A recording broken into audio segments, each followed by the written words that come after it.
We are the owners of the 3D printing pilot line. In INN-PRESSME, what we are trying to do is to introduce nanofibers to these biomaterials so we can reduce the use of fossil-based materials.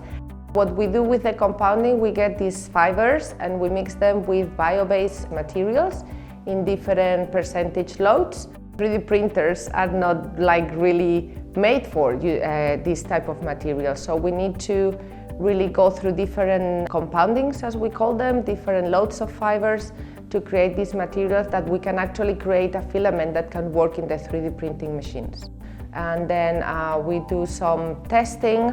We see how they perform regarding mechanical properties, how if they can be actually transformed into reels for the 3D printing. We are going to support the automotive sector with an interior car part next to the driver's seat that is part of the fascia.